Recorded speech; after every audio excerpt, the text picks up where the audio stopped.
Okay guys, I just got back from watching The Dictator, and for some reason it came out on Wednesday instead of the typical new movie on Friday, so I will be going to see Battleship this Friday, but I wanted to go ahead and watch this movie today, and it was okay. It was pretty funny actually. It wasn't as funny as I expected it to be, but it was still pretty funny.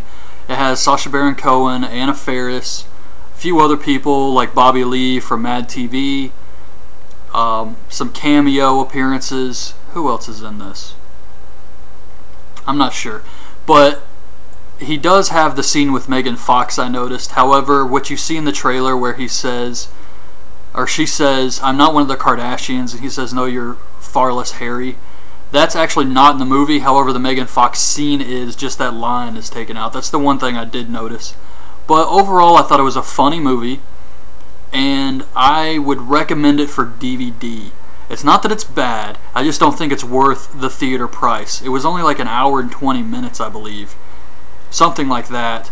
But as a whole, it is a really funny movie, and it does have a few scenes that are kind of lame, but it also has some that are really funny and awesome. So it's kind of a toss-up. So I would have to say, just my personal opinion, wait for the DVD for this movie. Now, on to the spoilers. It starts off, and he is a dictator, obviously. He's a real asshole. He does all types of stuff like rig the Olympic Games. He has people executed for just ridiculous reasons, like if they're walking down the same hall and they get in his way and they're kind of like in each other's way, he just does this thing where he has them executed. Just all types of crazy stuff like that. And the United Nations want to bring him up on charges for having nuclear weapons, so he has to go to New York. Meanwhile, his right-hand man, who is supposed to be the heir to the throne, the dictatorship, is trying to have him assassinated. So he shows up in New York City, and he meets John C. Reilly. This was kind of another cameo. He's got a really small part. But he meets John C. Reilly, and instead of being his bodyguard, which he's supposed to be, he's sent to torture him and kill him.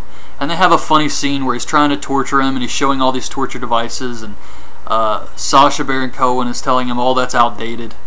Those are old torture devices." So he gets really depressed. He's like, "Well, I don't really want to show you any of my torture stuff now. You've taken all the fun out of it." So he ends up cutting his beard, and then as he tries to burn his beard, he catches himself on fire and dies. So Sacha escapes, and he meets Anna Faris, who is like a hippie activist. She runs a co-op with organic foods.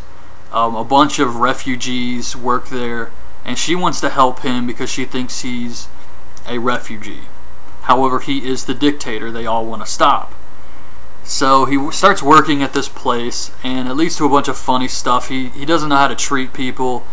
Some guy comes in demanding just like food and stuff, and he's being kind of a dick about it, so Sacha just looks at him and just smacks him in the face.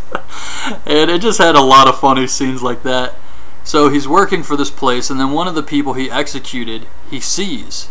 So he follows them, and he gets stuck in the middle of a restaurant where everybody hates him.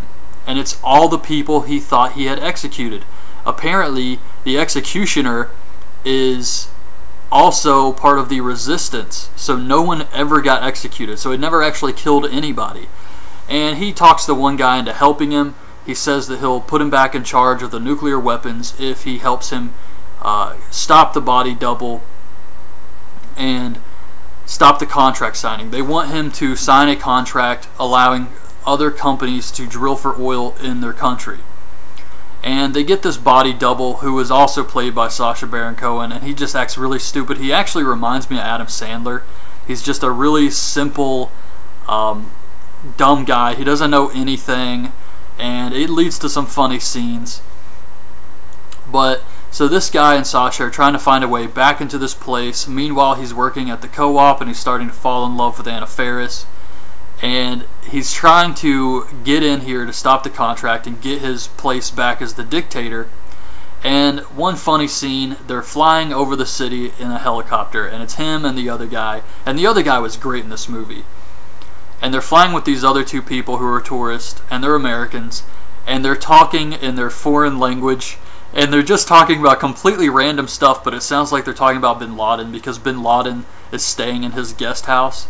So the other guy's asking Sasha about Bin Laden, and he's bringing it up, and the other Americans are looking at each other like, oh god, these are terrorists.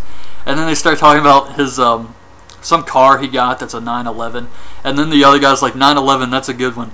That's great. And he says, yes, I'm looking forward to the 9/11 2012. And the people just start freaking out, and he asks him, how's your back doing? So Sasha takes his jacket off, and he's got like this back brace on, but it looks like a bomb vest.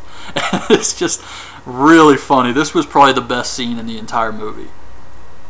So eventually he does get back in and rips up the contract, saying it's going to stay a dictatorship. However, he sees Anna Faris, and she's upset, and he is in love with her, so he says, okay, it's going to be a democracy. And then we cut to the future, back to his country, and even though they have voting, it's still rigged, so he is still a dictator. And then the last thing he sees is he finds out that she's Jewish. And then the movie ends, and there's a few things during the credits, another few funny scenes, but that was it really. There was also another funny scene. I can't remember the girl's name, but if you've seen Step Brothers, Will Ferrell's brother, his wife who is in love with John C. Reilly, she's in this movie, and she's giving birth at the organic food store, and he has to deliver the kid. And this scene was really funny. He gets like his phone stuck in her and stuff like that. And there was another scene where he learns how to masturbate, but that was actually kind of lame. I didn't think that was very funny. So there was a few scenes that were hit or miss, and there were a few that were really awesome. So like I said, it's kind of a toss-up, but because of that, I really can't recommend this movie for everybody. I personally think that it would be better just waiting for the DVD release. But yeah, so that's it. That's my review of The Dictator. I hope you guys liked the video, and I will be back to do Battleship on Friday as my next movie review. So leave your thoughts on The Dictator in the comments below, and that's it, guys. So thanks for watching.